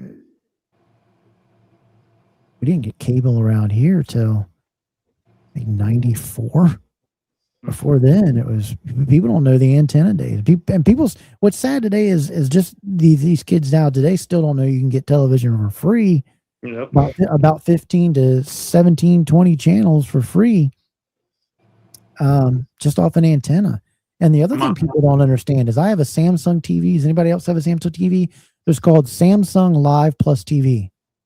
My God, is it loaded with not only sports, and some of them are channels that are on cable that people are paying for. But My mom it's still almost has to turn the antenna. Yeah. You'll see it outside moving. Yeah, so some people some people don't realize that. But if you got a Samsung TV and it's connected to the internet, I think Ethan has a Samsung TV. You get that Samsung Plus Live, and there's all these Western shows, all these sports shows, or there's like 200 channels of free stuff, and a lot of it is like what's on live TV. There's college basketball on there, live. It's just there's the MLB channel is on there. There's an NFL channel on there. It's crazy. Go check it out.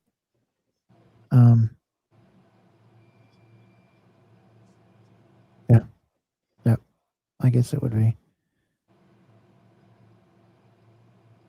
Yeah, that's true. As we wind it up here, the WWE 2K game is coming out, and that was on ESPN News the other day. Last night they had a special on that, going over all the ratings and whatever.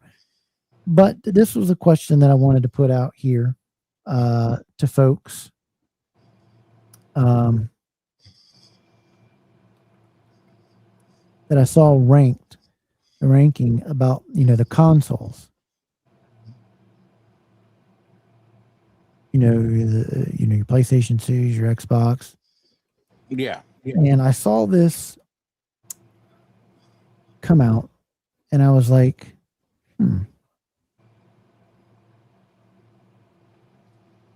The PlayStation 2 has officially been crowned as the greatest console of all time with this company that didn't ask me, so I didn't get a vote.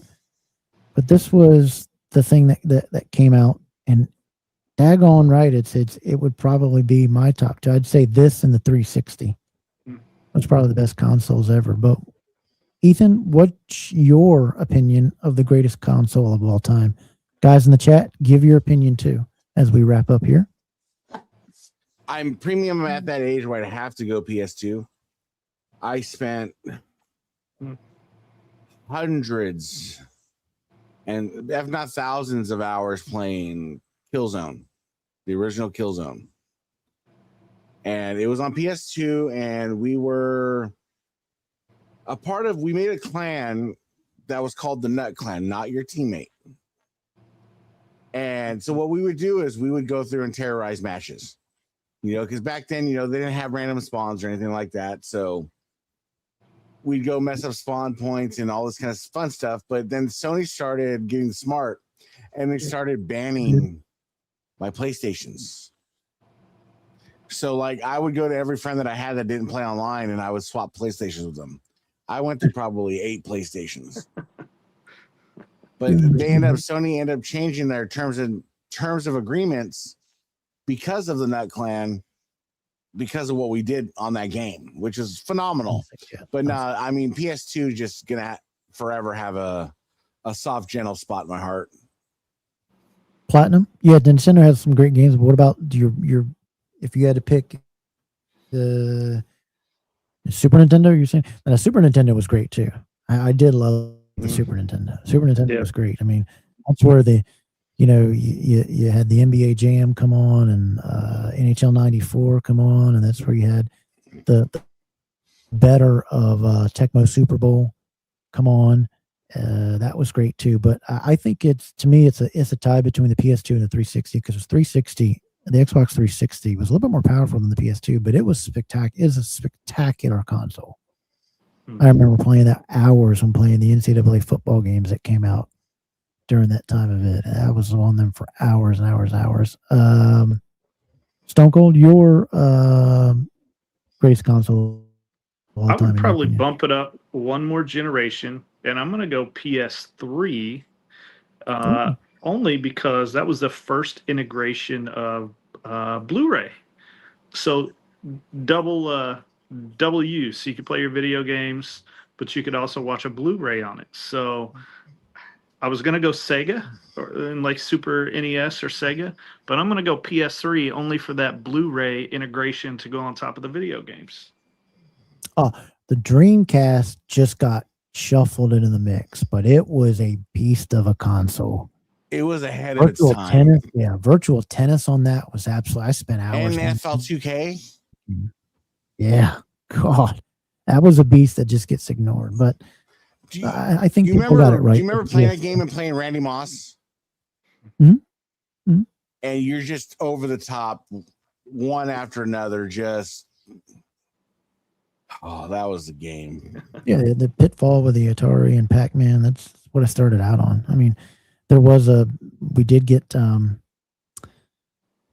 Commodore 64 before that, but that was just no. And I remember having the computer when we the first app, it was Apple II, I think we had in the house that had the Oregon Trail on it. Oregon Trail, oh yeah. That was hours. Yeah. The Oregon Trail. The Oregon Trail is one of the classics of all time. Yep.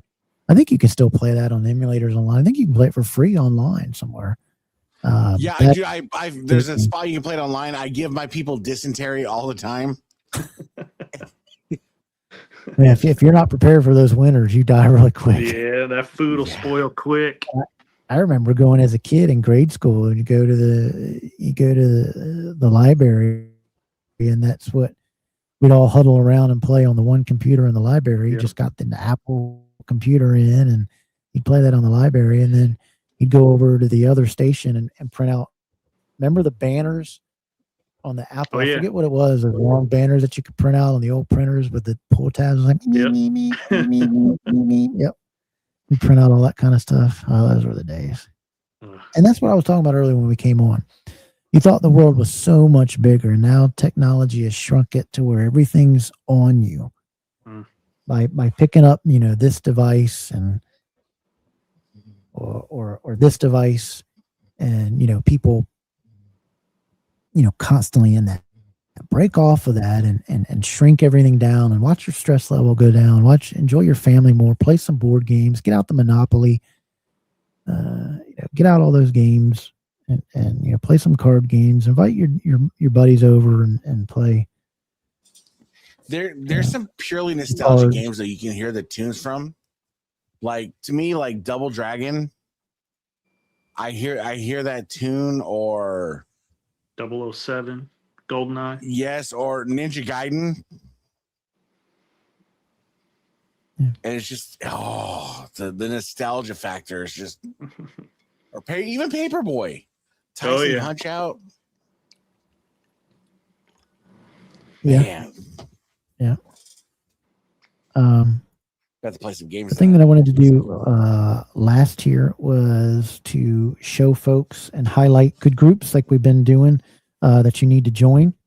And every once in a while, we highlight and spotlight a great Facebook belt group. Let's see who it is this week.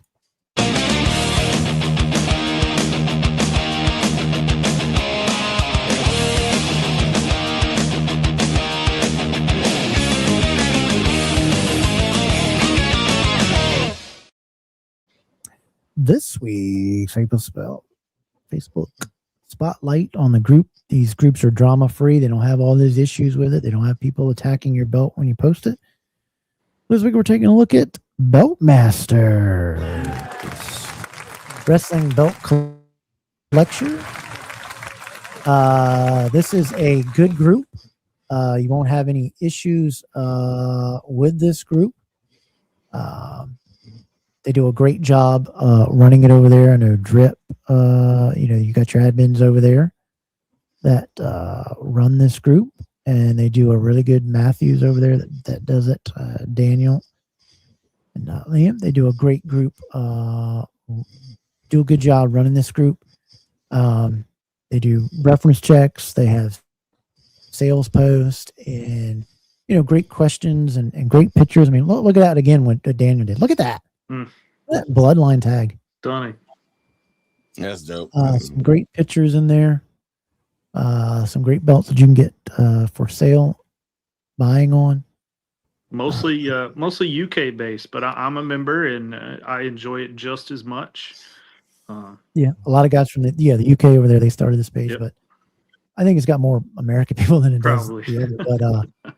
But just a great group. Post up in there, support it, join it, share it, stay away. Stop trying to be on 50 different group pages, and most of them, and Ethan knows, and Stone Cold knows, a lot of those buy-sell trade groups, they're nothing but scammers run by scammers.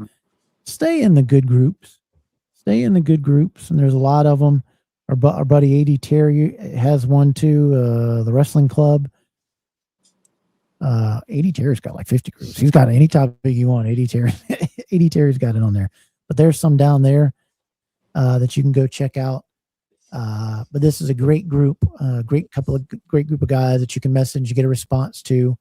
Beautiful pictures. New belt days. Look at that, pal. Congratulations on your new belt day there. A lot of stuff. Hey, Kev. At for sale. I said you get your Oh, what's that? What you doing your there? Double Dropkick Network Look logo. at that. Yeah. Yeah. Look at there. Got the double drop kick in there up top.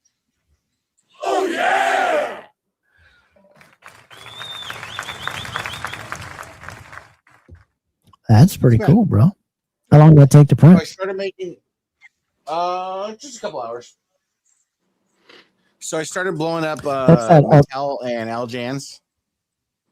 This is that alternative to the Detolfs that I think IKEA sells. IKEA sells these lockable things. I use. A lot of people ask me that, so I'm remembering today. These are sunglasses cases that you can get from your mom and pop store. Just ask them to buy them when they get the new ones.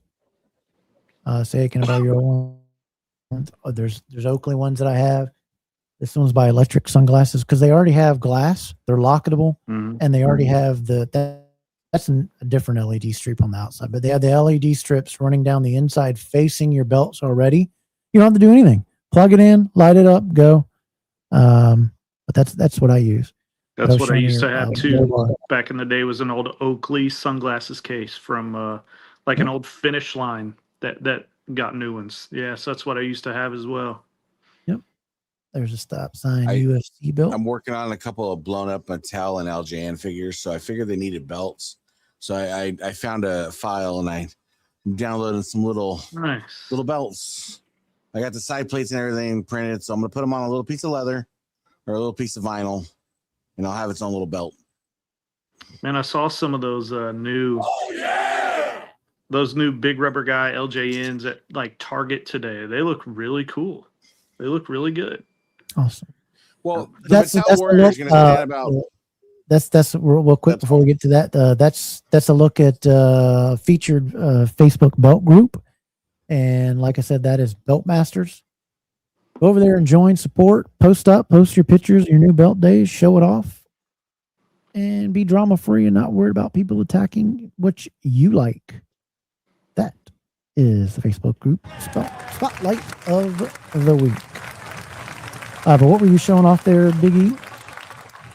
So I'm printing out some Mattel and LJN figures that are about that big.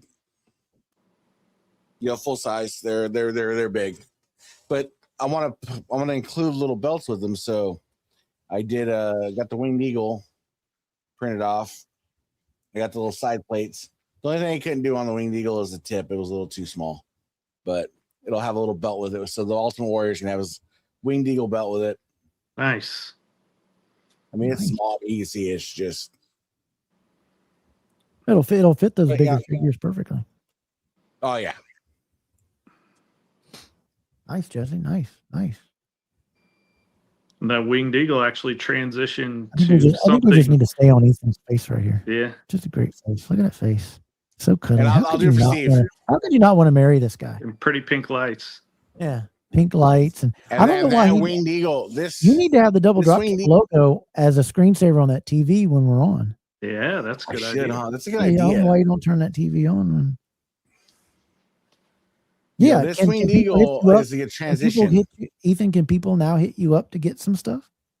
Yeah, if you got any ideas or anything like that, just hit me up. Just inbox me. There you go.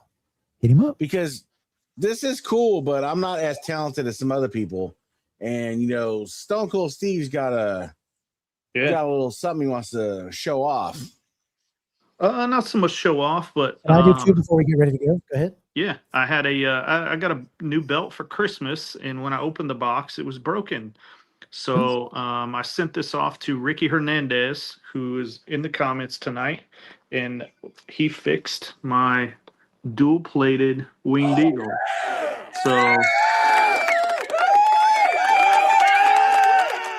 So one of these bars was broken off, and he went back, fixed it for me. So check out Ricky Hernandez, Restone Paint.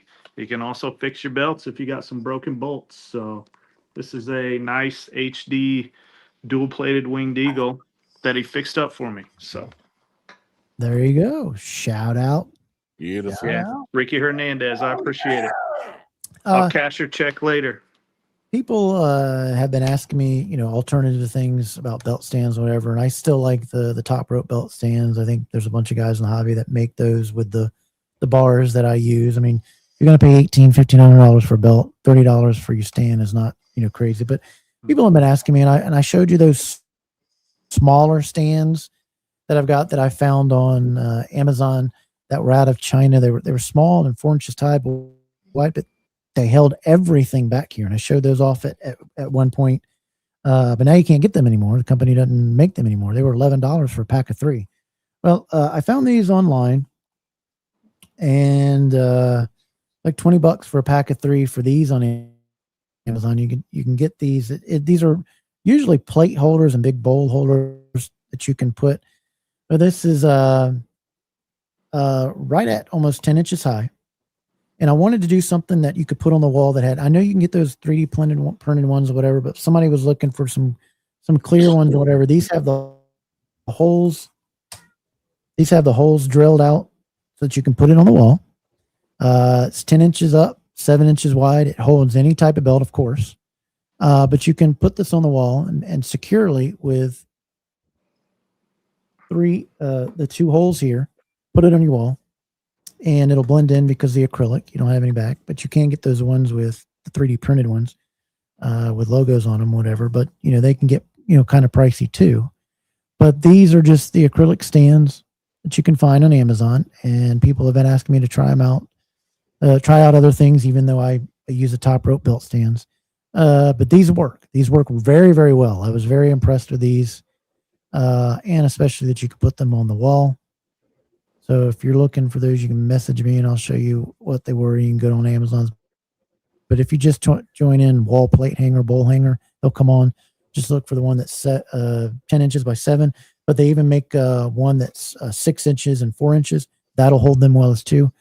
But I went with the bigger ones just because there is one that I think I'm going to put maybe on the wall somewhere over here to hold my cattle bearing belt, maybe somewhere over in here, whatever. But these work, and I found these, and you guys, I thought I'd show those off, and you can see here. I'll even put the belt on it so that you can see it. Works Shout out. perfectly fine, and that can be on the wall just like that. Such a pretty Hogan belt. Those pinfall title belts. Pinfall title belts. I need to give me a new first belt. I don't have any belts anymore, so I need to give me a new belt. What happened to that Vegas Big Gold? That was sold too. Yeah. Wait a minute. You're at 0 belts? I have no belts. 0. He's got a few printed ones. Welcome in the new co-host of Double Drop Kick podcast, who actually has some belt. Ethan, you're killing me, bro. What are you? Oh, look at here what I'm doing. Yeah. We got to get you a belt. Hey, where you been at, man? Good to see you there, Mendoza. Talking about as soon as we said pinfall, and there he is. Yep. His ears itched. Out pinfall title belts. You No, I know a cannot guy. believe I know the a guy quality selling. I know a guy selling a Quality Classic stuff. Shields Intercontinental on black leather, on black Romeo Anderson leather, for a really good deal that I'm gonna try to buy. Oh, maybe so. Maybe that guy will help you out. Really does. Guys, we've had a great almost 2 hours. It's been a blast with you guys. Stone Cold, I'm gonna let you go. Do you got anything else to say? Nope. Appreciate you. Love you guys. Check out the broadcast on Tuesday. Absolutely, check it out. Give it up to Stone Cold. We'll see you again soon, buddy. Appreciate it, man. Love you guys.